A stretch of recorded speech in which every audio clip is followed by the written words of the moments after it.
অন্যায় ও অধর্মের বিরুদ্ধে ন্যায় এবং ধর্মের জয় হয়েছিল মহাভারতের যুদ্ধে।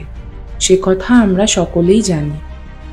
কুরুক্ষেত্রের এই যুদ্ধ প্রমাণ করে দিয়েছিল যে জগৎ সংসারে অন্যায় ও অধর্ম বৃদ্ধি পেলে বিষ্ণু কোনো না কোনো অবতার নিয়ে মর্তে অবতীর্ণ হবেন এবং পুনরায় ন্যায় প্রতিষ্ঠা করবেন। এই যুদ্ধও কিন্তু তার ব্যতিক্রম নয়, কারণ বিষ্ণুর অবতার কৃষ্ণের পথ প্রদর্শনে সমাজে ন্যায় ধর্ম স্থাপন হয়।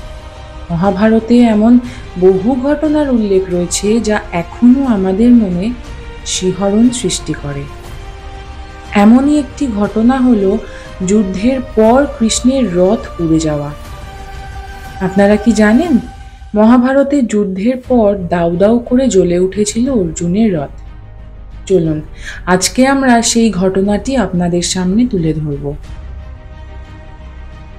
মহান ধনুর্ধারী অর্জুনের ধনুকের নাম ছিল গান্ডীব এবং রথের নাম ছিল নন্দীঘোষ। বরুণ দেবের কাছ থেকে এই রথ তিনি পেয়েছিলেন। 4টি ঘোড়া মিলে টানত সাদা রঙের এই রথ। এই কারণে অর্জুন শ্বেতবাহন নামেও পরিচিত ছিলেন। মহাভারতের যুদ্ধে স্বয়ং কৃষ্ণ ছিলেন অর্জুনের সারথি। আবার এই রথের ধ্বজায় হনুমান বিরাজমান ছিলেন। আবার চাকায় ছিলেন শেষনাগ অর্থাৎ বলরাম। এর ফলে অর্জুনের রথ আরও দিব্য হয়ে উঠেছিল। যুদ্ধের সময় একাধিক যোদ্ধার রথ ভেঙে গেলেও অর্জুনের রথে সামান্য আঁচড়টুকু আসেনি। মহাভারতের যুদ্ধ সমাপ্ত হওয়ার পর কৃষ্ণ এবং অর্জুন রথ থেকে নামার জন্য প্রস্তুত, কিন্তু কৃষ্ণ নিজে নামার আগে অর্জুনকে রথ থেকে নেমে পড়ার ইশারা করেন। কিন্তু অর্জুন হাত জোর করে কৃষ্ণকে প্রথমে সেই রথ থেকে নেমে যাওয়ার অনুরোধ করেন।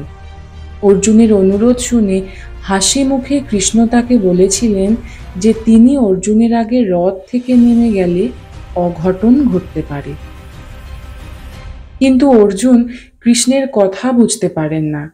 তা সত্ত্বেও কেশবের কথা মতো রথ থেকে নেমে যাওয়াই শ্রেষ্ঠ মনে করেন অর্জুন।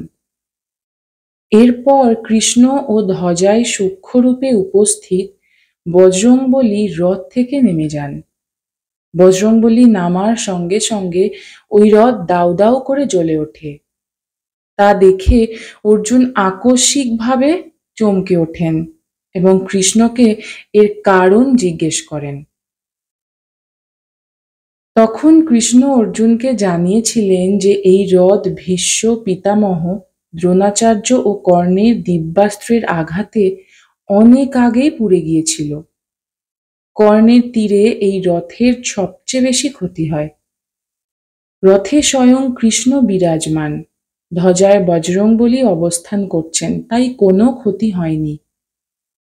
উল্লেখ্য, কর্ণের বধের পর অর্জুনের মধ্যে অহংকার বোধ জন্ম নেয়। কৃষ্ণের এই কথা শোনার পর অর্জুনের অহংকার ভেঙে চূর্ণ বিচূর্ণ হয়ে যায়।